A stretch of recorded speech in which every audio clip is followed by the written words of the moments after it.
Assalamualaikum warahmatullahi wabarakatuh. Waalaikumsalam warahmatullahi wabarakatuh.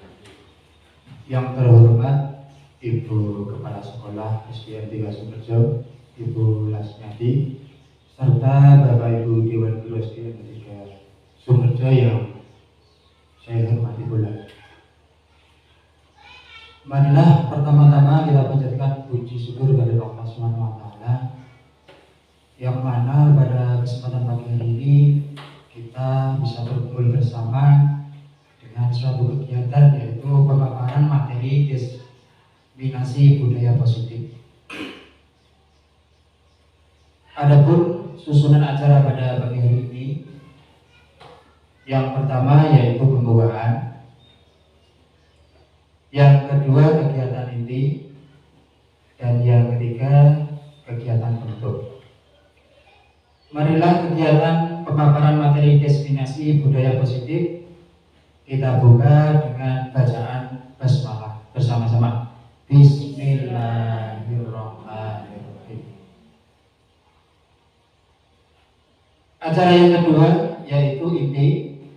Untuk pemaparan materi ini akan disampaikan oleh beliau, Ibu Nasmini. Kepadanya dipersilakan.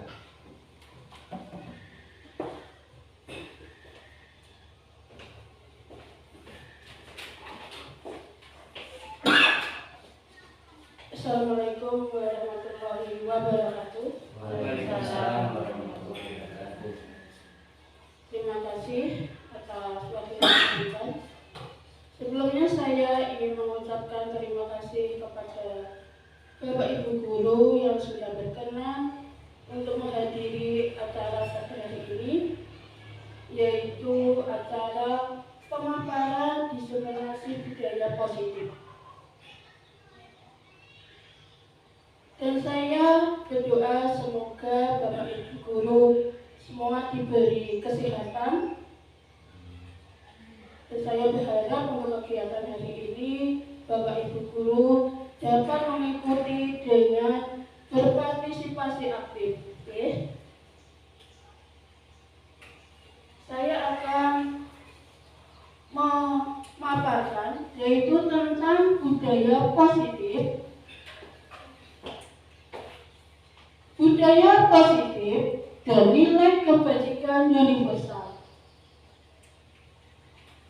Budaya positif adalah nilai-nilai keyakinan dan kebiasaan-kebiasaan di sekolah yang berpihak pada murid, agar murid dapat berkembang menjadi pribadi yang kritis, penuh hormat dan tanggung jawab. Nah, di sini ada pertanyaan formatif Bapak Ibu. Yang pertama yaitu, apakah Anda setuju ya dengan pernyataan berikut? Yang pertama, hukuman dapat mendisiplinkan anak. Bagaimana Bapak Ibu, apakah setuju? Setuju? Setuju.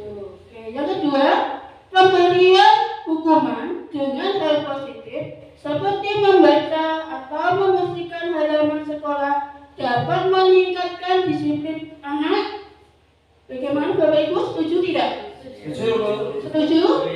Yang ketiga, memberi penghargaan dapat meningkatkan motivasi belajar anak. Ya jelas setuju. Setuju. Oke, berarti Bapak Ibu dari ketiga pertanyaan tersebut jawabannya setuju semua ya? Iya Bu. Ya, nanti kita akan bahas lebih lanjut apakah jawaban Bapak Ibu ini benar atau tidak, gitu ya? Ya Bu.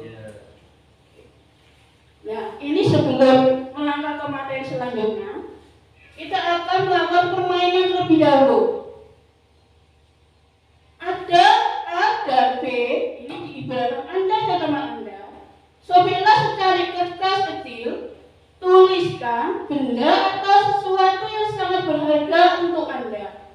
Letakkan di salah satu tangan Anda dan genggam benda atau sesuatu tersebut dengan segala daya. Ya, jadi nanti saya ingin Bapak Ibu berkenan maju ke depan, 2 orang. Yang satu nanti silakan mengambil secari kertas dan menggenggam programnya, ya. Dan yang satu nanti silakan dengan daya upayanya gimana supaya genggaman tangan tersebut itu terbuka, gitu ya. Siapa yang ingin maju ke depan? Saya Bu. Selamat pagi Pak Arif. Selamat pagi Bu Irna. Pak, boleh bertanya enggak? Boleh. Boleh. Yang digenggam apa ya Pak ya? Kertas Bu. Isinya barang apa ya Pak ya? Atau tulisannya apa ya Pak? Rahasia dong. Boleh Pak, saya lihat. Enggak boleh. Gampang tak kasih uang. Enggak. Saya sudah punya uang. Saya traktir ya Pak ya? Enggak mau. Nanti tak bilangin buka es loh ya kalau enggak dibuka. Apa urusannya sama buka es? Iya tak bilangin aja biar Pak Arif bisa membuka itu, biar saya tahu apa yang digenggam. Enggak boleh. Pokoknya enggak boleh. Itu rahasia saya sih Bu soalnya. Oh gitu. Nanti kalau Ibu tahu kan rahasia saya tak bongkar Bu. Oh gitu. Ya udah kalau gitu. Terima kasih. Ini yang betul lah.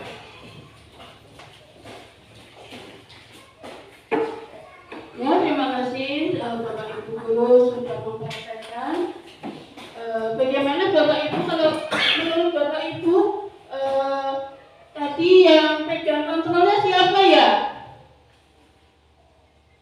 Maksudnya ya Dirinya sendiri. dirinya sendiri?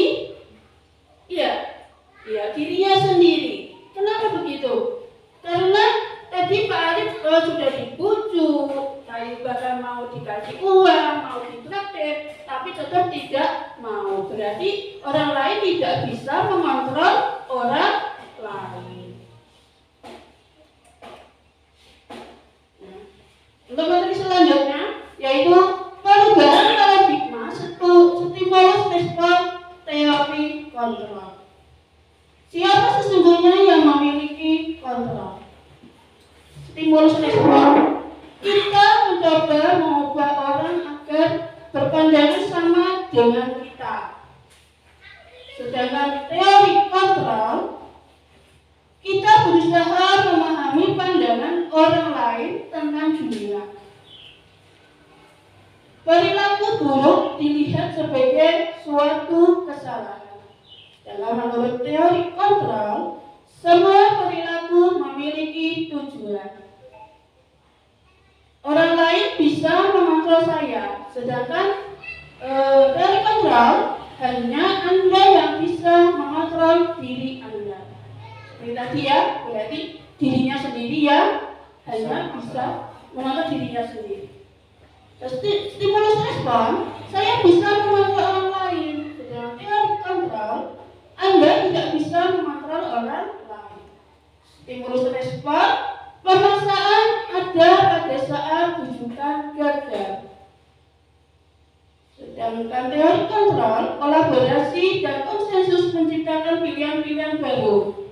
Stimulus respon, model berpikir menang kalah. Sedangkan teori kontrol, model berpikir menang-menang. Di sini ada disiplin positif menurut William Glasser, yaitu teori kontrol atau teori pilihan. Anda tidak bisa mengontrol orang lain, hanya Anda yang bisa mengontrol diri Anda. Dan makna disiplin yaitu belajar kontrol diri dengan menggali potensi kita agar tercapai tujuan mulia, yaitu sesuatu menjadi seseorang yang kita inginkan berdasarkan nilai-nilai yang kita hargai. Semua perilaku memiliki tujuan, yaitu tujuan untuk memotivasi ada dua, yaitu memotivasi ekstrinsik dan memotivasi intrinsik. Memotivasi ekstrinsik yaitu ada untuk menghindari hukuman dan untuk mendapatkan imbalan. Sedangkan memotivasi intrinsik yaitu untuk menghargai dirinya sendiri. Selain untuk memotivasi, yaitu ada nilai-nilai kebajikan universal. Nilai-nilai kebajikan universal ini bisa kita lakukan, yaitu dengan membuat keyakinan kelas. Model berpikir menang-menang, kolaborasi, dan konsensus menciptakan pilihan-pilihan baru. Di sini ada 5 posisi kontrol. Yang pertama yaitu sebagai penghukum, yang kedua pembuat rasa bersalah, yang ketiga teman, yang keempat pemantau, dan kelima manajer. Dan ada segitiga restitusi. Segitiga restitusi ini juga ada 3 tahapan, yaitu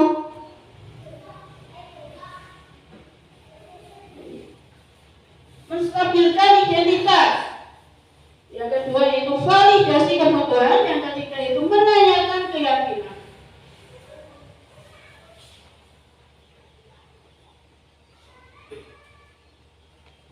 Setiap orang pasti memiliki gambaran yang berbeda.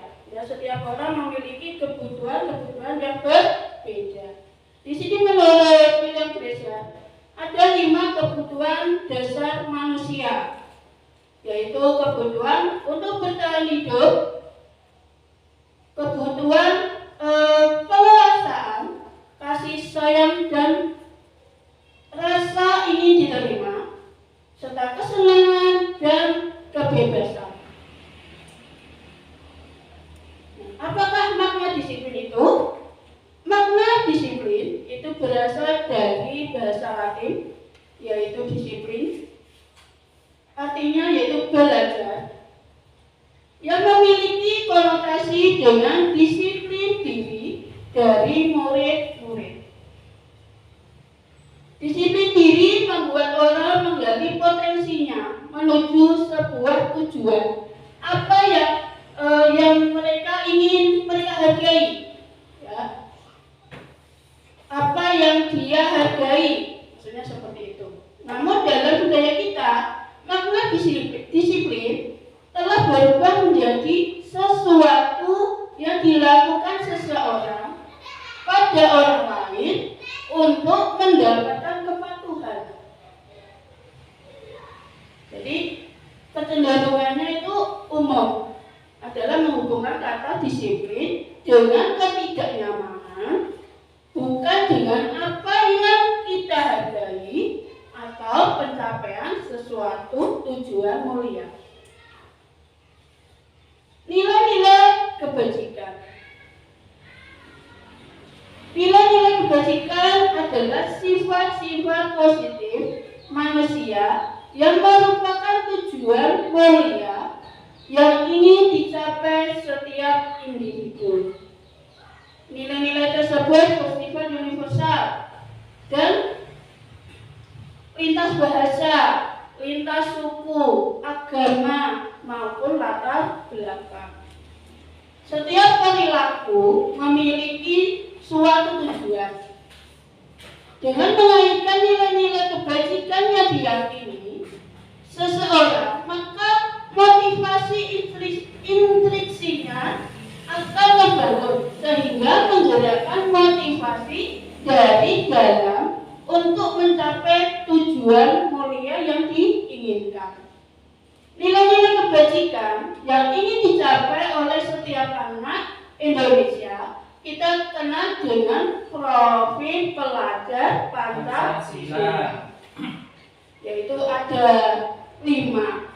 Apa saja ya Bapak Ibu? Beriman, bertakwa kepada Tuhan Yang Maha Esa dan berakhlak mulia, berkebinekaan global, gotong royong, mandiri dan berpikir. Teori, motivasi, hukuman, dan penghargaan restitusi. Teori motivasi perilaku manusia.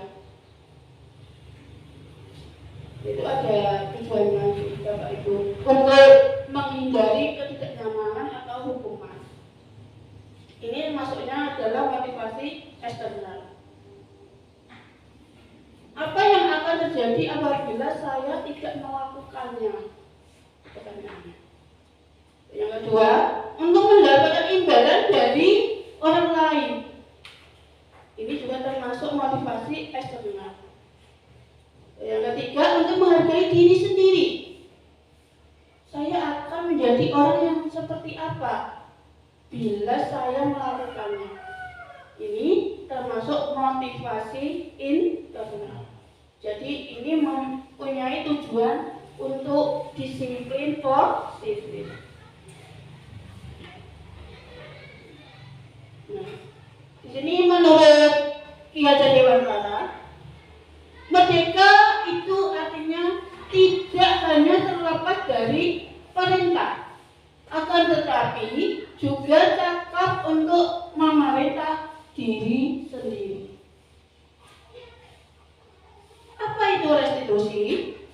Restitusi adalah proses menciptakan kondisi bagi murid untuk memperbaiki kesalahan mereka, sehingga mereka bisa kembali pada kelompok mereka dengan karakter yang lebih kuat. Restitusi juga merupakan proses kolaborasi yang mengajarkan murid untuk mencari solusi untuk masalah mereka dan membantu murid berpikir tentang orang seperti apa yang mereka ingin menjadi, suatu tujuan mulia, dan bagaimana mereka harus memperlakukan orang lain. Nah, di sini ada 9 ciri-ciri restitusi. Yang pertama, bukan untuk menebus kesalahan, namun untuk belajar dari kesalahan. Yang kedua, memperbaiki hubungan. Yang ketiga, tawaran bukan paksaan. Yang keempat, restitusi menuntut untuk melihat ke dalam diri. Yang kelima, restitusi mencari kebutuhan dasar yang mendasari tindakan. Yang keenam, restitusi diri adalah cara yang paling baik. Dan selanjutnya, restitusi fokus pada karakter bukan tindakan. Yang kedelapan, restitusi fokus pada solusi. Dan yang terakhir yaitu restitusi mengembalikan murid yang berbuat salah pada kelompoknya. Keyakinan kelas. Mengapa tidak peraturan saja? Mengapa harus keyakinan kelas? Ini contohnya ya Bapak Ibu. Mengapa kita memiliki peraturan harus menggunakan helm bila mengendarai kendaraan roda 2? Kalau menurut Bapak Ibu ini merupakan nilai-nilai apa ya? Atau keyakinan apa ya? Biar selamat. Biar selamat? Ya, keselamatan. Mentaati peraturan. Yang kedua, mengapa kita memiliki peraturan 3M? Ini waktu COVID kemarin ya, Bapak Ibu, menggunakan masker, bahkan kita lanjutkan sampai sekarang karena itu penting, ya. Mencuci tangan. Nah, ini menurut Bapak Ibu ini termasuk apa ya? Nilai apa ya? Apakah untuk kesehatan? Apakah untuk keamanan? Menjaga kesehatan? Dua-duanya. Yang ketiga, mengapa kita memiliki peraturan harus datang tepat waktu pada saat mengikuti pelatihan? Biar disiplin. Biar disiplin. Ya. Untuk mendukung motivasi intrinsik, kembali ke nilai-nilai atau keyakinan lebih menggerakkan seseorang dibandingkan mengikuti serangkaian peraturan.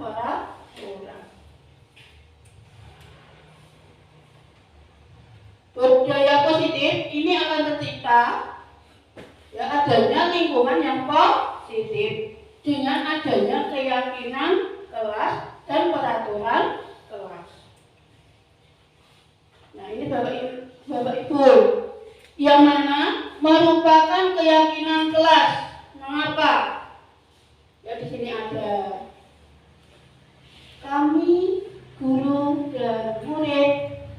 saling menyayangi.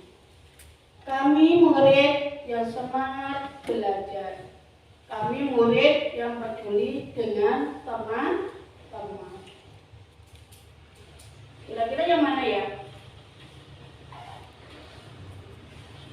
Kami murid yang semangat belajar. Semangat belajar. Berarti termasuknya itu termasuk Disiplin. Oke. Kalau yang ini Bapak Ibu, datang tepat waktu, mengucapkan salam, termasuk kesepakatan atau keyakinan kelas? Keyakinan kelas. Kesepakatan juga masuk. Iya. Peraturan. Peraturan? Kalau menjaga kebersihan sekolah? Ya, kesepakatan. Kesepakatan? Yang ketiga, berdoa sebelum sesuatu kegiatan. Kesepakatan. Aktif dalam pembelajaran. Kesepakatan. Ya. Yang termasuk kesepakatan kelas yaitu yang ada di sini Bapak Ibu, ini semua sudah termasuk kesepakatan. Bahkan termasuk datang tepat waktu itu juga kesepakatan. Peraturan dan keyakinan kelas ini perbedaannya Bapak Ibu. Kalau peraturan selalu kembalikan buku ke tempatnya, itu contoh. Oke. Kalau keyakinan kelas tanggung jawab, misalkan anak itu tidak usah disuruh-suruh, dia berinisiatif sendiri langsung mengembalikan buku ke tempatnya. Terus contoh yang selanjutnya itu dilarang mengganggu orang lain. Itu kalau peraturan. Sedangkan keyakinan kelas menghormati orang lain. Hadir di sekolah 15 menit sebelum pembelajaran dimulai. Dan keyakinan kelas menghormati orang lain, berkomitmen. Dilarang melakukan kekerasan.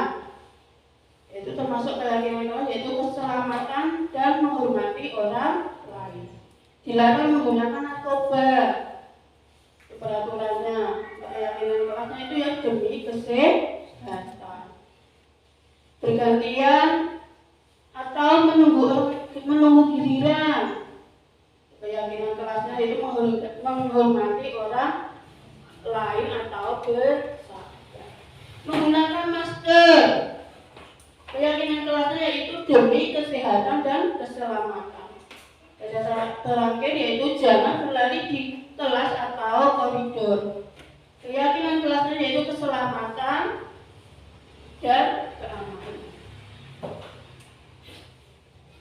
Teori hukuman maksudnya yaitu hukuman merupakan sanksi fisik maupun verbal untuk kesalahan atau pelanggaran yang dilakukan. Sesuatu yang menyakitkan harus terjadi. Tidak nyaman untuk murid untuk jangka waktu panjang. Teori penghargaan atau reward adalah alat untuk mendidik anak-anak supaya anak dapat merasa senang karena perbuatan atau pekerjaannya mendapatkan penghargaan yang dibuat dengan persyaratan. Itu persyaratannya, penghargaan merusak hubungan, penghargaan mengurangi ketepatan, penghargaan menurunkan kualitas, dan penghargaan mematikan kreativitas. Penambahan materi pada dihukum oleh penghargaan yang semula ada 5 unsur, hasil risetnya yang Bapak Ibu sekarang menjadi 8, yaitu pengaruh jangka pendek dan jangka panjang. Penghargaan menghukum, penghargaan mengurangi ketepatan, penghargaan tidak efektif, penghargaan merusak hubungan, penghargaan menurunkan kualitas, penghargaan mematikan kreativitas, dan penghargaan mengurangi motivasi intrinsik. Jadi apa yang harus kita lakukan? Ya, apa yang harus kita lakukan sebagai guru? Ini contohnya. Ini hukuman atau konsekuensi ya Bapak Ibu. Kalau menurut Bapak Ibu bagaimana? Mencatat 100 kali di dalam buku kalimat saya tidak akan datang terlambat lagi karena terlambat ke sekolah. Misalnya Bapak Ibu ada muridnya sering datang terlambat. Nah, Bapak Ibu akan memberikan perintah kepada anak yaitu untuk menuliskan kalimat saya tidak akan datang terlambat lagi 100 kali. Kalau menurut Bapak Ibu, apakah ini termasuk hukuman atau konsekuensi? Hukuman. Ya. Lari mengelilingi lapangan basket 2 kali karena terlambat hadir di sekolah. Hukuman. Murid diminta untuk push up 15 kali karena tidak menggunakan masker ke sekolah. Menggantikan tentang tugas teman yang telah dicoret-coret. Ya, konsekuensi. Membersihkan tumpahan air di meja tulis karena tersenggol pada saat belajar. Konsekuensi.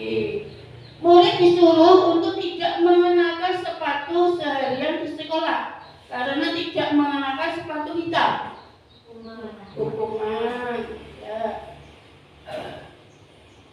Lari mengelilingi lapangan basket 2 kali karena terlambat 10 menit untuk pelajaran PJOK. Hukuman.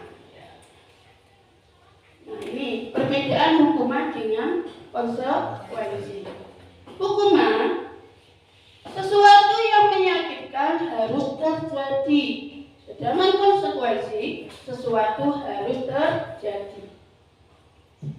Hukuman membuat anak sakit, baik secara fisik maupun secara sakit hati ya, lahir ya, untuk jangka waktu lama. Sedangkan konsekuensi membuat anak merasa tidak nyaman dalam jangka waktu pendek.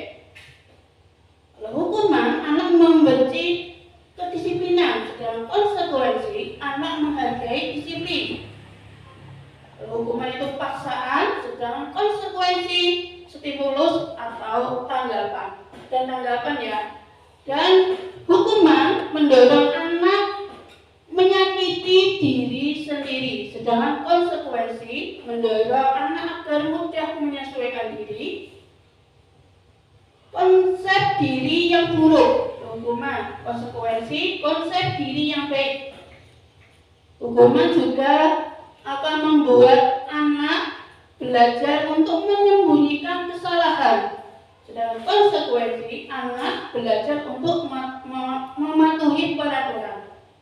Hukuman juga mengakibatkan rasa bersalah, marah, dipermalukan, merasa tidak dihargai. Dan konsekuensi akan memberikan rasa kehilangan hak, dibuat tidak nyaman, diasingkan untuk sementara. Ini ada selanjutnya yaitu kebutuhan dasar manusia dan dunia berkualitas. Kebutuhan dasar manusia tadi ada 5, yaitu bertahan hidup, kasih sayang dan rasa diterima, kesenangan, penguasaan dan kebebasan.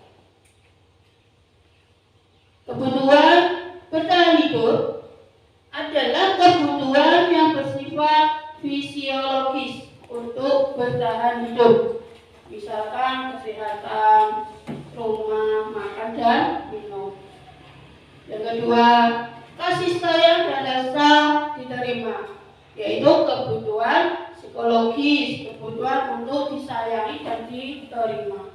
Yang ketiga, penguasaan, yaitu kebutuhan berhubungan dengan kekuatan untuk mencapai sesuatu. Dan keempat, kebebasan, kebutuhan akan pilihan, Yang kelima, kesenangan, kebutuhan untuk merasa senang, kebutuhan untuk mencari kesenangan, bermain, dan tertawa. Ada 5 posisi kontrol.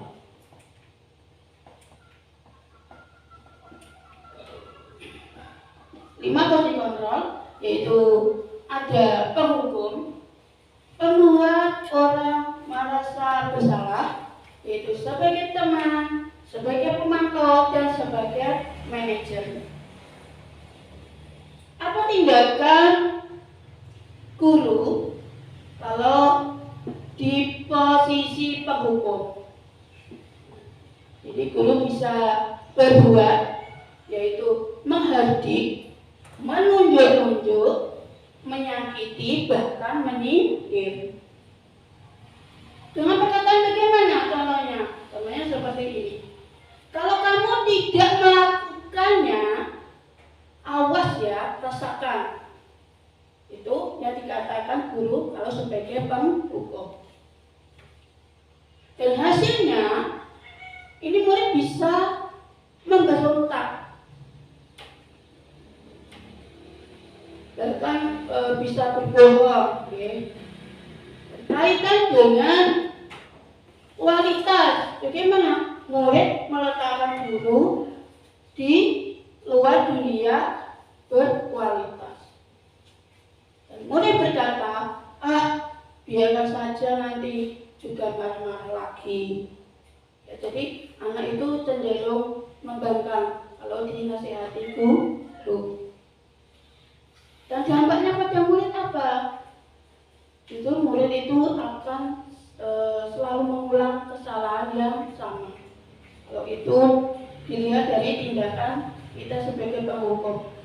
Selanjutnya yaitu membuat orang merasa bersalah. Jadi tindakan guru itu bisa jadi berceramah dan mengatakan seharusnya, misalkan seharusnya kamu itu datang tepat waktu, gitu. Terus dan ibu kecewa karena kamu tadi sudah gini-gini, gitu ya.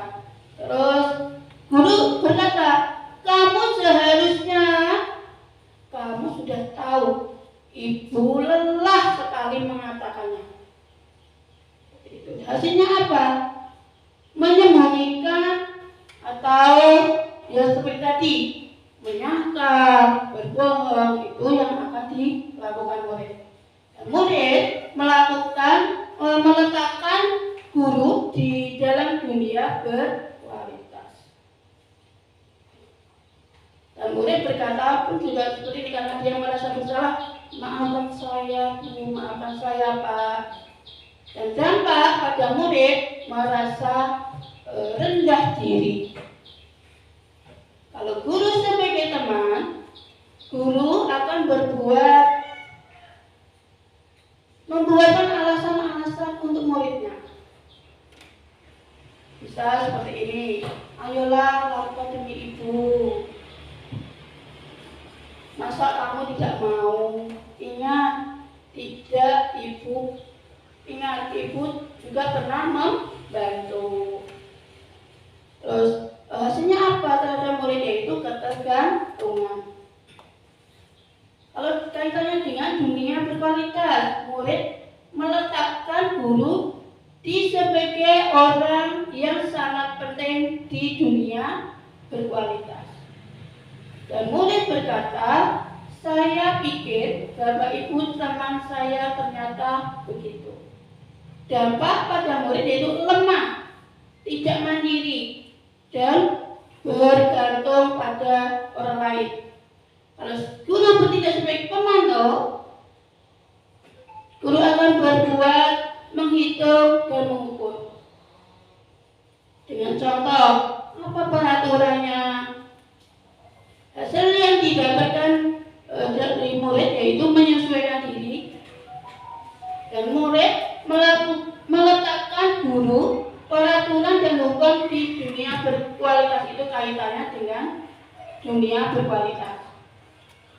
Murid berkata, berapa banyak bintang yang saya harus peroleh? berapa halaman yang harus saya tulis. Itu contohnya. Dan dampak pada murid yaitu menitik beratkan pada sanksi atau hadiah untuk diri. Dan terakhir yaitu tindakan guru sebagai manajer. Dengan guru bisa mengajukan pertanyaan-pertanyaan seperti ini. Apa yang kita yakini? Apa yang bisa kita jalankan untuk memperbaiki hal-hal ini? Nah, seperti itu ya. Mengeluarkan pribadi itu hasilnya untuk murid. Kalau dikaitkan dengan dunia berkualitas, murid melakukan dirinya sebagai individu yang positif dalam dunia berkualitas. Dan murid berkata, bagaimana caranya saya bisa memperbaiki keadaan? Dan dampaknya untuk murid mengevaluasi diri, bagaimana cara memperbaiki diri. Nah, ini yang bisa dikatakan pernyataan-pernyataan. Saya kecewa sekali dengan kamu. Siapa yang mengatakan? Membuat orang merasa bersalah. Ini kalau membuat orang bersalah. Kalau sebagai penghukum, kamu tidak pernah benar melakukannya. Kalau sebagai penghukum. Kalau sebagai teman, ayolah lakukan demi ibu, demi bapak guru. Kalau sebagai pemantau, apakah kamu mau mendapatkan stiker bintang hari ini? Kalau sebagai manajer, bagaimana kamu bisa menyelesaikan masalah ini? Sedangkan sebagai penghukum, kamu selalu yang paling terakhir. Ini selanjutnya yaitu materi segitiga restitusi. Segitiga restitusi ini ada 3 tahapan Bapak Ibu. Yang pertama yaitu menstabilkan identitas, yang kedua yaitu validasi kebutuhan, dan ketiga yaitu menanyakan keyakinan. Menstabilkan identitas yaitu untuk membuat anak merasa gagal karena berbuat salah, menjadi positif terhadap dirinya. Dengan Bapak Ibu bisa berkata seperti ini, berbuat salah itu hal yang manusiawi. Tidak ada manusia yang sempurna. Bapak Ibu juga pernah berbuat salah. Kita pasti bisa menyelesaikan permasalahan ini. Contohnya. Dan yang kedua yaitu validasi kebutuhan. Ini akan membantu siswa mengenali kebutuhan yang ingin dipenuhi ketika melakukan kesalahan. Pada dasarnya, setiap tindakan manusia tujuannya adalah memenuhi basic need. Apakah itu power, freedom, love, and belonging, fun, atau survival. Kebutuhan, validasi kebutuhan ini, contohnya guru bisa berkata, kamu bisa saja kan melakukan hal yang buruk, tapi kamu tidak melakukannya kan? Kamu pasti punya alasan mengapa melakukannya. Contoh. Dan yang ketiga yaitu menanyakan keyakinan. Ini akan melihat anak, melihat kesalahannya. Anak itu akan melihat kesalahannya dihubungkan dengan norma sosial dan nilai-nilai yang mendasari manusia berinteraksi dengan orang lain. Ini guru juga bisa berkata seperti ini. Apa nilai yang kita percaya di kelas atau sekolah kita? Nilai-nilai universal apa yang telah kita sepakati? Kelas yang ideal itu seperti apa sih? Contoh-contoh pertanyaan dari menanyakan keyakinan. Demikian pemaparan saya terkait dengan budaya positif yang ada di lingkungan sekolah. Mungkin Bapak Ibu ada yang ingin bertanya? Monggo. Atau memberi masukan, saran, dan komentar? Tidak ada? Saya ingin bertanya, Bu. Saya sudah ada.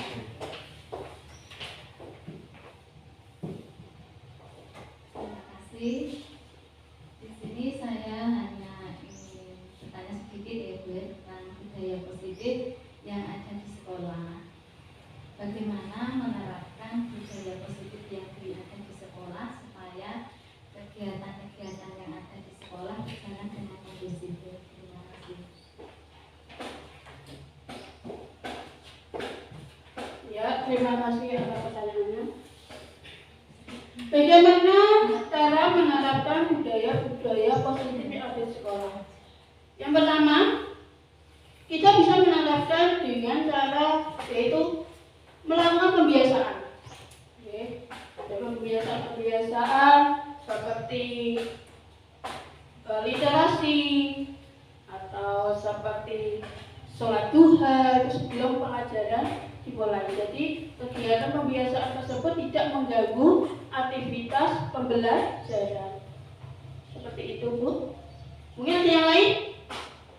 Bapak, Pak Arif, mau bertanya? Cukup, Bu. Cukup, ya. Baiklah Bapak Ibu, jika tidak ada pertanyaan lagi, jadi di sini bisa ditarik kesimpulan bahwa kita sebagai pendidik itu harus bisa bertindak sebagai manajer di saat kita menemui anak-anak didik kita melakukan kesalahan. Jadi kita harus menjadi manajer, tidak menjadi seorang penghukum, karena penghukum itu bisa mengakibatkan anak didik kita itu menjadi orang yang merasa bersalah, menjadi orang yang pendendam. Jadi bisa jadi nanti efeknya itu bisa jangka panjang ya Bapak Ibu. Seperti itu. Demikian saya akhiri dan saya mohon maaf bila ada kesalahan baik disengaja maupun tidak disengaja.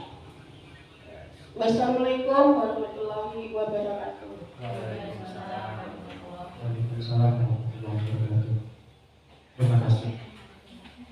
Itu tadi adalah pemaparan materi yang disampaikan oleh Ibu Hasmi. Semoga bermanfaat bagi kita semuanya. Amin. Untuk acara selanjutnya yaitu penutup, marilah acara ini kita tutup dengan bacaan hamdalah bersama-sama. Alhamdulillah. Sekian, assalamualaikum warahmatullahi wabarakatuh.